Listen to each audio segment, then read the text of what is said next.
감사절을 맞아서 말씀을 어떻게 준비할까 하다가 마침 영화와 함께 맞물리는 그런 주일이고, 그래서 우리가 이렇게 영화를 통해서 함께 말씀을 나누면 더 의미가 있지 않을까 생각이 들었습니다.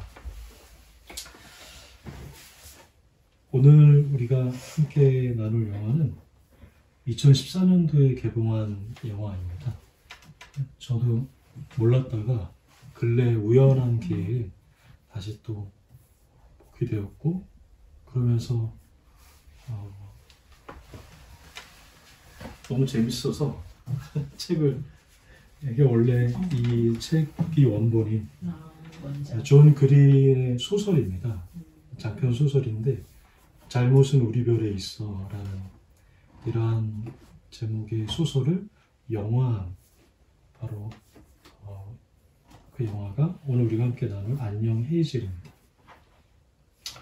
10대 두 주인공이 등장을 해요. 각각 17살, 18살인데 헤이즐이 여자 주인공의 이름이고 어거스터스가 남자 주인공의 이름입니다. 근데 이들이 공통점이 있는데 암이라는 질병을 앓고 살아갑니다. 근데 암이라고 하면 이미 분위기가 좀 무겁잖아요. 근데 그런 무거운 부분도 있지만 단순히 비극으로만 얘기가 흘러가지가 않아요. 되게 이렇게 알콩달콩 느껴지는 부분도 있고 좀 재밌는 요소가 많이 있습니다. 그러니까 그들은 늘 죽음의 그림자를 이렇게 안고 살아갑니다. 그래서 그들의 삶을 보면, 영화 속 그들의 삶은 늘 뭐 이렇게 쉽게 말하면 너무 단순하게 삶을 만들어서 희망적으로 만들지도 않고, 그렇다고 해서 너무 비관적으로도 보이지 않고, 어려운 건 어려운 대로, 또 희망이 있는 부분에 희망이 있는 대로, 이렇게 영화에서는 또 소설에서는 그게 아주 이렇게 잘 묘사가 되어 보여집니다. 희망과 절망, 또 사랑과 상실, 웃음과 눈물이 한데 뒤섞여서 우리 삶이라는 게 원래 이와 같다라는 것을 이 영화가 굉장히 이렇게 부드럽게 잘 보여줍니다. 이 영화는 우리에게 감사라는 것은 모든 게 좋아서 드리는 게 아니고 형편이 나아져서 드리는 것이 아니라 그 상황을 있는 그대로 받아들이는 눈이 열릴 때 그 삶 속에서 무한대의 은총을 발견할 수 있는 여지가 있다라는 것을 보여주는 메시지를 담고 있습니다. 첫 번째 우리 영화 클립을 함께 보도록 하시겠습니다.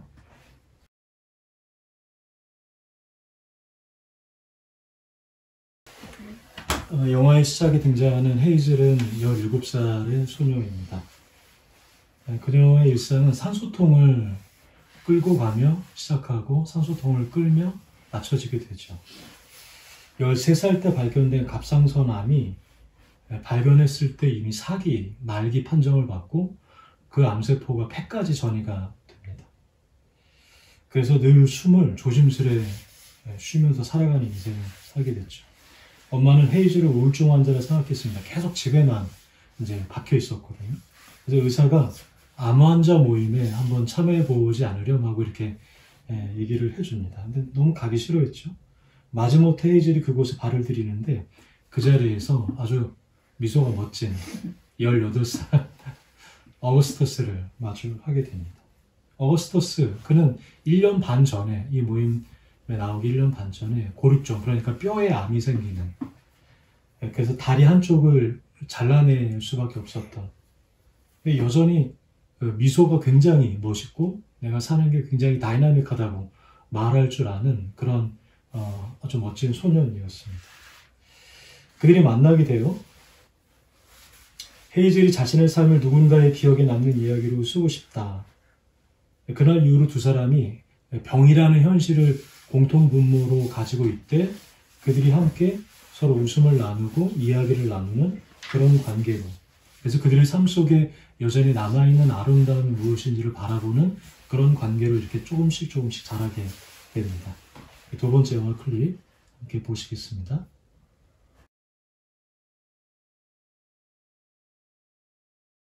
헤이즐은 13살 때부터 암과 싸우는 그런 삶을 살았습니다. 수술, 또 방사선육, 또 화학요법 모든 것들을 다 경험해봤지만 막을 수가 없었죠. 그래서 모든 의료진들과 심지어는 부모님들까지도 이제 더 이상 할 수 없다라고까지 가게 됩니다. 근데 기적적으로 팔란시폰이라는 신약의 임상 대상이 됐는데 거의 대부분의 암 환자들에게는 효과가 없는데 유독 헤이즐에게만 효과가 나타나는 겁니다. 다시 숨을 고를 수 있게 되었고 그러나 여전히 헤이즐의 삶에는 여전히 암이라는 죽음이라는 무거움이 같이 있었죠. 헤이즐과 어거스터스가 서로 만나고 조금씩 친해지게 됩니다. 헤이즐이 가장 아끼는 책은 거대한 아픔이라는 책인데 예나라는 본인 또래의 소녀가 암을 앓고 있는 이야기입니다. 물론 가상의 책이죠. 그리고 그 책을 썼던 작가를 제일 좋아하게 됩니다. 반면 어거스터스는 세상에 자신의 흔적을 남기고자 하는 열망이 담긴 대반란이라는 책을 제일 좋아합니다. 그리고 아까 영화에 보면 이렇게 담배를 이렇게 피우는데 담배를 피는 게 아니고 아직 청소년이잖아요. 그러니까 이거를 담배를 무는 이유를 헤이즐이 물었는데 담배는 언제나 나를 더 심각한 죽음으로 몰아갈 수 있지만 불만 붙이지 않으면 나는 이 위험을 항상 가지고 있지만 이 위험에 굴복하지 않는다라는 상징성으로 담배를 입에다 무는 액션을 취한다고 이런 영화 가운데 설명하는 장면이 등장합니다. 같은 아픔을 갖고 있었지만 세상을 바라보는 별이 사실 둘이 약간 달랐어요. 한 사람은 내면으로 향했고 한 사람은 외면으로 세상을 보는 관점이 달랐습니다. 서로 다르니까 오히려 이 다른 점이 그들을 서로 이렇게 끈끈하게 끌어당긴 게 아닐까라는 생각을 영화를 보면서 하게 되었습니다. 영화를 보면서 우리 교회의 시작도 그러지 않았나 생각이 듭니다. 우리가 다 서로 다른 길을 걸어왔죠. 저도 그렇고 우리 장로님 가정도 그렇고 저희들이 모두 서로 다른 모습 또 다른 상황에서 있었는데 참 신기하게도 우리들이 다른 모습 가운데 한 자리에 앉게 되었고 그 다름을 통해서 조금씩 하나님 앞에 예배를 드리는 일이 벌써 25번이나 지속이 되었다라는 것. 때로는 조심스럽기도 했죠. 어떻게 예배가 될까? 때로는 용기가 필요할 때도 있었습니다. 벌써 그렇게 5개월이라는 시간이 쭉 지나오면서 우리는 오늘 추수감사절에 이르기까지 이 모든 과정 가운데 하나님께서 이토록 다른 우리들을 하나로 예배하게 하셨다라는 것들을 마음속에 공감하고 느끼게 되는 것입니다. 마음으로는 감사함이라는 단어를 우리가 떠올려야 한다라고 우리는 의지적으로 알고 있는데 막상 살아가다 보면 지금 내 주어진 상황 가운데 감사합니다라는 말이 선뜻 나오지 않을 때가 참 많이 있죠. 나는 지금 잘 살고 있는가? 우리는 지금 잘 살고 있는가? 우리 교회는 지금 잘 지내고 있는가? 우리의 신앙은 여전히 하나님 앞에 건강한가? 스스로에게 묻게 되기 때문일 것입니다. 근데 그 물음 속에는 내 안의 연약함과 부족함을 마주할 때가 많습니다. 저도 그럴 때가 많죠. 근데 여러분, 그렇게 스스로 묻는 자리에서 아까 우리가 예배 서두에서 감사라는 것이 먼저 생각하고 느껴야 이것이 감사의 선행 조건이라 말한 것처럼 그렇게 묻고 생각하는 자리에서 비로소 하나님이 인정하시는 진정한 감사가 시작되는 것입니다. 그러니까 감사는 무엇인가를 완전히 이룬 자의 고백이 아니라 무엇을 계속해서 이루어가는 자의 신앙의 언어인 것이죠. 영화 속으로 돌아가면 헤이즐과 어거스터스는 서로가 좋아하는 책을 맞바꿉니다. 그래서 서로를 보면서 그 책을 탐독하게 되고 서로의 고통을 조금씩 이해하게 되죠.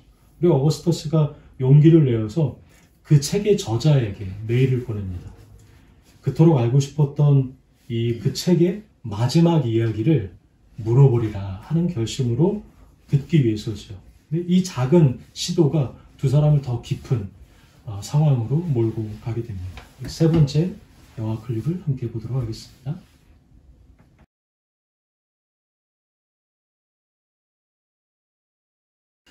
어거스터스는 헤이즐의 아주 오래된 소원 하나를 들어주고자 합니다. 헤이즐이 가장 좋아하는 작가 피터 반 하우튼을 만나기 위해서 미국에서 네덜란드 암스테르담까지 가는 이 여행을 길을 마련해 준 것이죠. 자선단체 진이의 도움으로 한 사람씩 하나씩 제안할 수 있는 소원을 그곳에 어거스터스의 소원으로 사용하게 됩니다. 허락은 받았지만 문제는 헤이즐의 몸이었어요. 이제 주치의에게 이 상황을 말했더니 단호하게 그것이 불가하다고 결정을 내립니다. 당신의 패는 그러한 잠버리 비행을 감당할 수 있을 만한 패가 아니기 때문이라고 얘기를 하죠. 헤이즐이 어거스터스에게 굉장히 미안한 마음을 가지고 피하게 됩니다. 그의 기대와 설렘을 짓누르고 싶지 않았기 때문입니다. 그래서 그는 연락을 피하고 이렇게 만나게 된 자리에서 이렇게 말하죠. 나는 술탄 같은 존재야. 왜냐하면 나는 언제 터질지 모르기 때문에. 주변의 모든 사람들, 어거스터스를 비롯해 부모님들 모두까지 나는 나로 인해서 결국은 다치게 할 위험성이 있는 사람이기 때문이야 라고 말합니다. 그 말에는 사랑하는 사람들을 상처받게 하고 싶지 않다라는 마음이 들어있는 거죠. 자신의 삶을 객관적으로 바라보려 하지만 결국 그 모든 상황이 잘 납득이 안 되는 청소년기의 경우는 굉장히 어려운 생각을 하게 합니다. 가고 싶지만 갈 수 없는 상황, 만나고 싶지만 만날 수 없는 상황인 것이죠. 그런 모든 과정 속에서도 결국 이 헤이즐은 엄마의 손을 잡고 또 어거스터스와 함께 암스테르담으로 떠나는 허락을 받게 됩니다. 여전히 남아있는 아름다움을 바라보기 위해서이죠. 오늘 우리가 함께 읽은 이 빌립보서 4장에 보면 사도 바울도 역시 그러한 관점으로 삶을 바라보고 고백을 합니다. 객관적으로 보면 여러분 바울의 삶은 정말 그의 인생과 그의 삶 전체를 바라다 보면 감사라고 부르기 어려운 길이라고 우리가 지칭할 수 있습니다. 왜냐하면 부름받은 순간부터 그는 도망쳤기 때문이에요. 예수님을 믿는 그 순간부터 그는 함께 지내던 동족들에게 맞을 수밖에 없는 인생이었습니다. 우리는 그런 걸 겪지 않지요. 그리고 지금 이 빌립보서의 사도 바울의 처지는 평안한 어떤 곳이 아니라 감옥에 갇힌 수인입니다. 그의 삶이 늘 그랬어요. 복음을 전하고 예수 그리스도를 말한다는 이유로 매를 맞고 동족들에게 죽임을 당할 위기를 처하고 늘 자신의 삶은 도망치는 삶. 그러니까 우리가 일반적으로 생각하는 평안하고 건강하고 부유하고 안락한 감사의 조건과는 대비되는 그런 인생을 살았던 것이죠. 헤이즐의 말에 빗대어서 설명하면 사도 바울의 삶 역시 언제 터질지 모르는 수류탄의 삶을 살았던 것입니다. 하루하루가 위기였고 그의 몸과 마음은 늘 경계 위에 놓여 있었죠. 근데 바울이 그 모든 현실 가운데도 이상하게 절망이라는 이야기를 말하지 않습니다. 그는 오히려 이렇게 말하죠. 고린도전서 15장 10절을 제가 한번 읽어드립니다. 그러나 나는 하나님의 은혜로 오늘의 내가 되었습니다. 나에게 베풀어 주신 하나님의 은혜는 결코 헛되지 않았습니다. 그러니까 매일 자신의 삶이 하나님의 은혜로 이러하다라는 잘 이해가 안 되는 고백을 하게 되는 것이죠. 여러분, 바울의 감사는 그러니까 상황과 어떤 눈에 보이는 것에 따른 감사가 아니라는 것을 우리가 알 수가 있는 것이죠. 그의 감사는 하나님과의 관계에서부터 비롯되어 있는, 그러니까 신뢰에서부터 비롯되어져 나오는 마음 깊은 곳에서 생각하며 드리는 감사의 고백이었습니다. 하나님이 함께 하셨기 때문에 지금 내가 감옥에 갇혀있는 상황도, 그리고 동족들이 나를 죽이려고 쫓아오는 그 위기의 상황도 돌아보니 감사의 고백으로 전환되어 나가고 있다는 것입니다. 네 번째 클립을 같이 함께 보도록 하시겠습니다.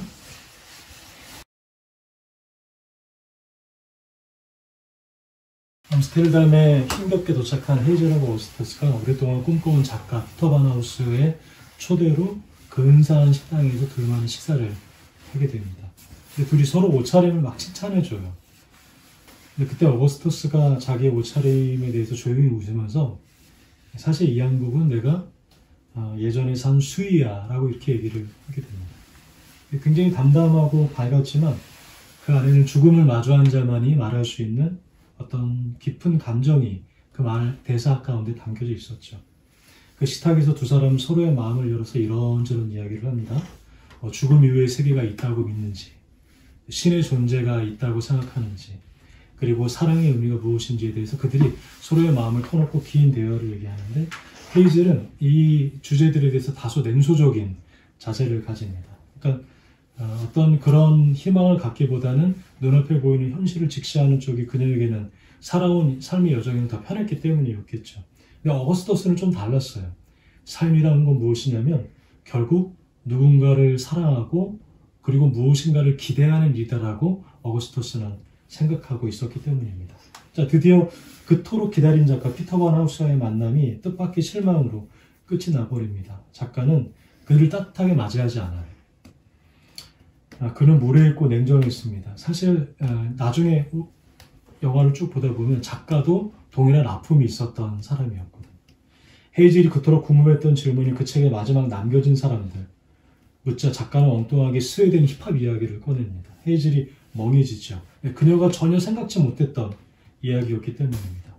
그 만남에는 서로가 대화 대신에 어떤 넘어설 수 없는 굉장히 큰 벽이 생겼습니다.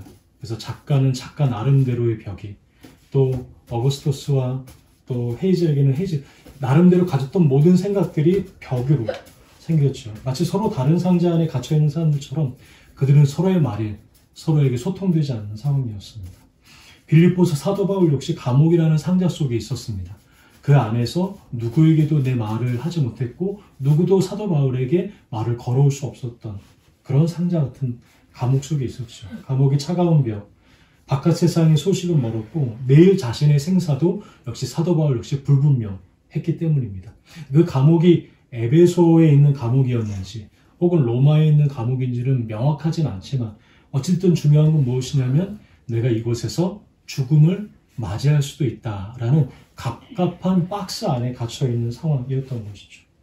그런데 그 벽 너머로 바울에게 한 가지 소식이 들려옵니다. 그것은 무엇이냐면 빌립보 교회의 성도들의 이야기이죠. 빌립보 교회의 성도들이 사도 바울을 잊지 않았다라고 얘기를 합니다. 그리고 그의 고난을 함께 느끼며 기도하고 있었다라는 소문이 그에게까지 들려지게 됩니다.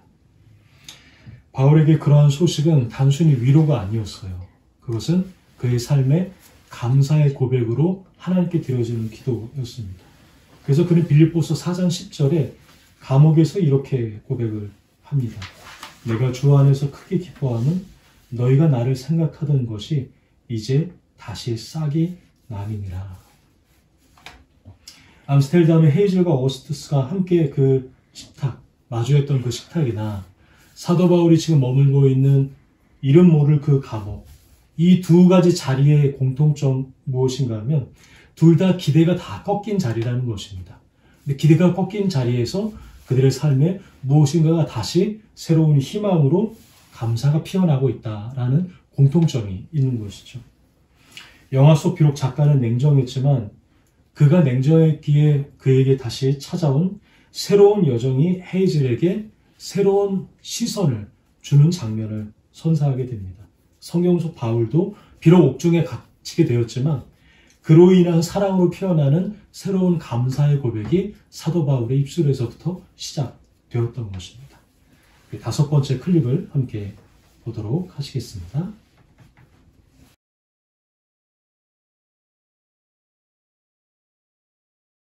암스테르담의 헤이즐과 어거스터스는 그 비서의 인도하에 암스테르담을 여행을 하게 됩니다. 데리고 가는 곳이 어디냐면 안네 프랑크의 집입니다. 우리가 안네 일기로 잘 알고 있는 1929년에 태어나서 1945년에 삶을 마친 어린 소녀 안네가 2년 동안 숨어 지내던 집이 지금 암스테르담의 박물관으로 실제로 남아있다고 합니다. 근데 그 벽에 1943년 12월 24일 어린 안내가 남긴 일기가 이렇게 적혀 있습니다. 자전거를 타고 춤을 추고 휘파람을 불고 세상을 보고 젊음과 자유를 느끼고 싶어요. 실제로 안내가 썼던 일기의 내용이죠. 글 안에는 어린 소녀의 열망도 있었지만 그러나 삶 속의 희망과 행복을 바라보는 시선이 그 안에 담겨져 있죠. 하나님은 우리 모두가 행복하기를 바라신다라는 이야기를 안내는 우리에게 들려줍니다. 그리고 삶은 언제나 희망이 있는 곳에 그곳에 바로 그 행복과 삶이 머문다라고 이야기를 하죠. 어린아이가 말할 수 있는 매우 놀라운 감사의 고백이지 않겠습니까? 헤이즐과 어거스터스는 안내가 마지막까지 숨어 있었던 그 다락방 끝까지 힘겹게 오릅니다. 그곳에서 영화는 속삭이는 듯한 어린 안내의 목소리를 이렇게 들려주죠. 고통을 생각하지 말고 남아있는 아름다움을 생각하세요. 이렇게 이야기를 합니다. 그러니까 남아있는 아름다움이라는 이 말은 곧 내면의 행복을 말하는 의미인 것이죠. 그러니까 삶의 작은 소리, 내 안에 비춰지는 작은 순간순간의 기쁨을 의식하면서 내 삶의 불완전한 현실 속에서도 행복을 발견하는 삶의 태도가 안내가 오늘 우리에게, 또 이 영화가 오늘 우리에게 들려주는 매우 중요한 이 영화의 장면인 것입니다. 헤이즐과 어거스터스도 그 순간 가장 행복한 시간을 경험하게 됩니다. 근데 어거스터스에게 예기치 않은 시련이 닥쳐요. 다 나은 줄 알았던 암세포가 그만 가슴과 간, 온 몸으로 퍼지면서 그 이야기를 하게 됩니다. 헤이즐이 그를 위로하면서 이렇게 말하죠. 너는 죽어가는 게 아니고 그저 암에 걸린 것 뿐이야. 이렇게 이야기를 합니다. 비록 상황은 말할 수 없이 어렵죠. 그것을 그냥 그대로 수긍하며 눈물을 흘립니다. 헤이즐은 스스로 남아있는 아름다움을 향해서 마음을 돌리는 모습을 우리에게 보여주는 것이죠. 사도 바울도 빌립보서 4장 11절에서 12절 우리에게 이렇게 고백합니다. 내가 궁핍해서 이렇게 말하는 것이 아닙니다. 나는 어떤 처지에서도 스스로 만족하는 법을 배웠습니다. 나는 비천하게 살 줄도 알고 풍족하게 살 줄도 압니다. 배부르거나 굶주리거나 풍족하거나 궁핍하거나 그 어떤 경우에도 적응할 수 있는 비결을 배웠습니다. 영화 속에서 말하는 이 남아있는 아름다움과 사도 바울이 말하는 이 만족하는 비결과 저는 이 두 가지의 표현이 서로 겹쳐지는 그런 의미의 표현이지 않을까 생각이 들었습니다. 여러분 그렇습니다. 이런 부분에서 우리는 이런 질문들이 떠올리게 되죠. 도대체 어떤 처지에서도 만족한다는 말은 무슨 의미일까? 그리고 이것이 실제로 가능하다는 말일까? 혹은 이 말이 단순히 그래 이래도 좋고 뭐 저래도 좋고 굉장히 무기력한, 그러니까 내 힘으로 할 수 없으니까 이래도 좋고 무조건적으로 순응하는 그런 자세를 가리키는 표현일까? 여러분 성경을 유의미 있게 읽다 보면 결코 그렇지 않다는 것을 발견하게 됩니다. 사실 곰곰이 생각해보면 사람들이 늘 만족하지 못하는 결정적인 이유는 무엇이냐면 마음속에 정해진 끝없는 기준 때문입니다. 누가 제시한 기준도 아니라 스스로 내가 가지고 있는 정해진 그 끝없는 기준, 그리고 그것은 늘 욕망으로 우리 안에 머물러 있고 결코 채워지지 않는 기준으로 다가오는 것이죠.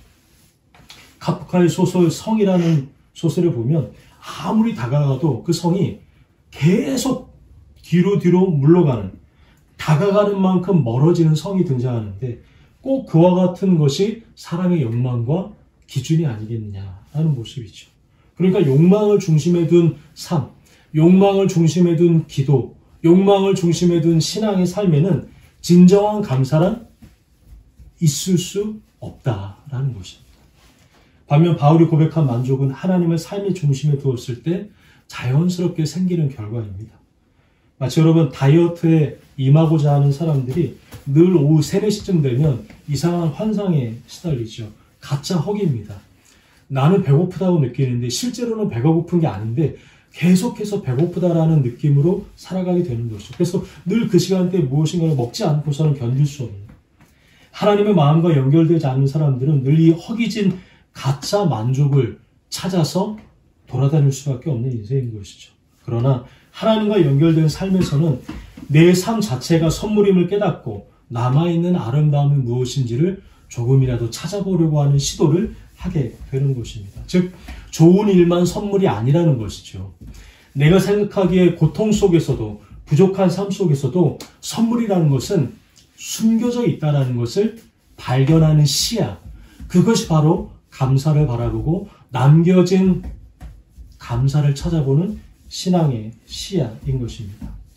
그래서 어떤 의미에서 보면 선물은 발견하는 것이고 선물은 선물로 만들어가며 살아가는 것이다 라고 볼 수가 있는 것입니다. 이것이 바울에게 있어서 진정한 감사의 길이었습니다. 우리 6번째 클립을 함께 보도록 하겠습니다.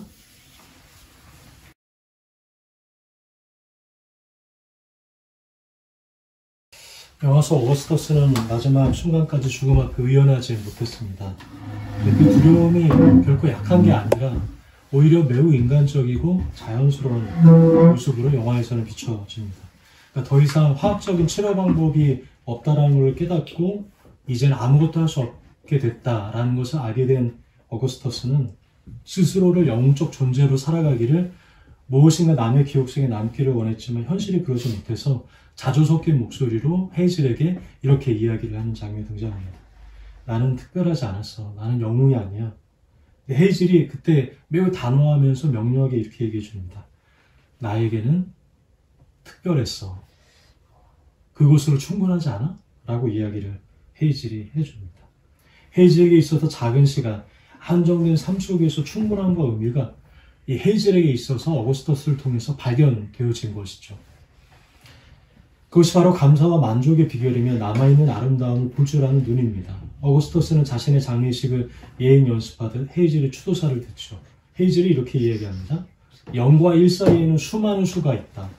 0.1, 0.12, 0.112 거의 무한대처럼 많은 0에서 10까지는 그 무한대보다 더 큰 수, 어떤 무한대는 다른 무한대보다 크다. 이 수학적 비유 속에서 헤이즐과 어거스터스는 삶의 의미에 대해서 그들이 깨달은 것을 함께 나눕니다. 그러니까 어거스터스가 꿈꾸었던 더 큰 무한대, 그러니까 영웅적인 삶이나 어떤 다른 이들에게 기억되는 특별함을 추구했던 어거스터스가 그 다른 무한대가 아니라 지금 자신에게 주어진 이 작은 무한대 안에서 충분한 영원함을 깨닫는 것을 이 어거스터스와 헤이즐이 노래하고 고백하고 있는 것이죠. 그리고 헤이즐이 말하는 마지막 고백이 굉장히 놀랍도록 단순하면서도 이 영화의 모든 것을 함축하고 있습니다. 이렇게 이야기하고 있죠. 넌 내게 한정된 나날 속에서 영원함을 줬어. 이렇게 그 마지막 이야기를 하게 됩니다. 그러니까 한정된 삶 속에서 발견하는 영원한 가치, 사도 바울의 입장에서 보면 갇혀있는 순간 속에서도 늘 함께 하시는 하나님의 그 영원한 은혜가 헤이즐에게도 사도 바울의 시선에도 보여지게 된 것이죠. 그 남아있는 아름다움이 영화 속 장면에 담겨 있는 것입니다. 그래서 바울의 고백은 그 영원한 남아있는 아름다움을 보면서 이렇게 이야기를 합니다. 빌립보서 4장 13절입니다. 내게 능력 주시는 자 안에서 내가 모든 것을 할 수 있느니라. 어거스터스의 두려움과 헤이즐의 눈물 속에서 그들이 한정된 시간 속에서 주어진 영원함을 발견한 것처럼 우리도 삶의 굴곡과 고통 속에서 하나님이 주신 선물과 영원한 은총을 발견하는 시야, 그것이 바로 오늘 성경이 말씀하시는 진정한 감사의 말씀이며 삶의 모든 순간 속에서 자족할 수 있는 비결이 아닐까요? 바울이 고백한 어떠한 경우에도 자족할 수 있다라는 이 비결은 헤이즐의 표현을 빌리자면 일상 속에서 하나님의 무한대의 삶을 발견하는 것과 같은 의미입니다. 평범하죠. 때로는 너무 지루하리만큼 모든 삶의 일상들은 늘 반복되어집니다. 그런데 하나님의 은혜는 그 일상 속에 세밀하게 스며져 있는 것이죠. 그러니까 내 삶이 선물이며 단순한 하루하루가 하나님의 무한대의 시선으로 볼 때 우리에게 주어진 영원한 의미다라는 것입니다. 우리는 보통 이 고백, 나에게 능력 주시는 분 안에서 모든 것을 할 수 있다라는 이 고백을 흔히 뭐라고 이해하냐면 적극적인 사고방식의 표 정도로만 우리가 이 말씀을 대할 때가 많습니다. 그래서 자기의 생각을 강화하는 데 이 구절을 사용할 때가 많죠. 그 자기의 생각이 그릇된 욕망임에도 불구하고 신앙이라는 이름으로 그것을 부풀리는 행위도 서슴지 않을 때가 많습니다. 그러나 신앙은 그렇지 않습니다. 진정한 감사는 그렇지 않아요. 삶 속 깊이 뿌리내린 다양한 무한대의 은혜를 볼 줄 아는 사람, 발견할 줄 아는 사람만이 할 수 있는 진솔한 고백이 바로 나에게 능력을 주시는 그분 안에서 나는 모든 것을 할 수 있습니다. 이런 고백입니다. 주님이 사랑하시는 기쁨의 교회 여러분, 그래서 감사는 삶 속에 남아있는 아름다움을 발견할 때 비로소 시작되는 것입니다. 헤이즐과 어거스터스가, 그리고 어린 소녀 안네 프랑크와 사도 바울이 보여주었듯이 우리의 삶 속 그 작은 순간에서도 평범한 하루 속에서도 숨겨진 빛과 기쁨을 발견하는 일, 바로 그것이 아름다움을 발견하는 감사의 눈인 것이죠. 부디 바라기는 그 아름다움을 발견하는 그 은혜와 은총이 오늘 저 여러분의 삶 속에 함께하기를 주님의 이름으로 축복합니다. 우리 마지막으로 영화 묵상 함께 보고 공동기도 나누도록 하겠습니다.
이제 우리 영화 말씀을 생각하면서 주보에 있는 공동기도 함께 하도록 하시겠습니다. 주님, 우리의 눈이 고통보다 남아있는 아름다움을 더 바라보게 하소서. 작은 일상 속 숨겨진 무한대의 은총을 느끼며 살아가게 하소서. 공핍과 풍족, 기쁨과 슬픔, 배부름과 굶주림 속에서도 감사하는 법을 배우게 하소서. 우리 마음이 늘 감사로 채워지고 삶 속 남아있는 은총을 깨닫게 하소서. 우리는 다시 남겨진 아름다움 속에서 감사를 고백하게 하소서. 예수님의 이름으로 기도드립니다. 아멘.